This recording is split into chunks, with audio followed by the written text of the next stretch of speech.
രവീന്ദ്രൻ പട്ടയങ്ങൾ റദ്ദാക്കി പുതിയ നൽകാനുള്ള നടപടികൾക്കായി ഒരു വർഷം മുമ്പ് ദേവികുളത്ത് സ്ഥാപിച്ച സ്പെഷ്യൽ ഓഫീസിൽ അടിസ്ഥാന സൗകര്യങ്ങളില്ലെന്ന് പരാതി.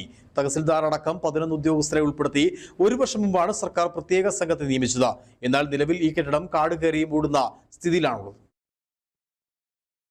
രവീന്ദ്രൻ പട്ടയങ്ങൾ റദ്ദാക്കുക, പുതിയ അപേക്ഷകൾ സ്വീകരിച്ച് അർഹരായവരെ കണ്ടെത്തുക, ഭൂമി കണ്ടെത്തി അളന്ന് തിട്ടപ്പെടുത്തുക, പുതിയ പട്ടയത്തിനുള്ള നടപടികൾ സ്വീകരിച്ച് റിപ്പോർട്ട് നൽകുക തുടങ്ങിയവയായിരുന്നു ഒരു വർഷം മുമ്പ് ദേവികുളത്ത് സ്ഥാപിച്ച സ്പെഷ്യൽ ഓഫീസിന് ലക്ഷ്യം.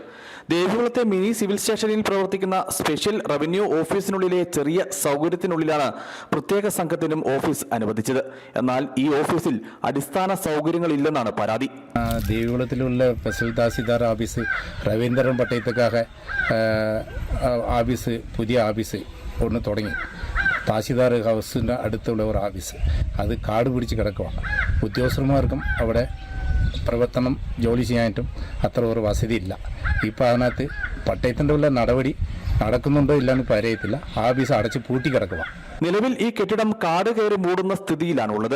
ഓഫീസ് തുറന്നെങ്കിലും താലൂക്കിലെ 9 വില്ലേജുകളിലായി വ്യാപിച്ചു കിടക്കുന്ന രവീന്ദ്രൻ പട്ടയം റദ്ദാക്കുന്ന ഭൂമി പരിശോധിക്കാൻ പോകാനുള്ള വാഹനം, മറ്റ് അടിസ്ഥാന സൗകര്യങ്ങൾ ഒന്നും നൽകിയിട്ടില്ല. ഓഫീസിലെ സൗകര്യമില്ലായ്മ കാരണം 5 ഉദ്യോഗസ്ഥർ ഇതിനോടകം മടങ്ങിപ്പോയി. നിലവിൽ 6 പേരാണ് ഓഫീസിലുള്ളത്. ഏറ്റവും പ്രധാനപ്പെട്ട ഭൂമി പരിശോധനയും സർവേയും നടത്താൻ പോലും ഉദ്യോഗസ്ഥർക്ക് കഴിയുന്നില്ല.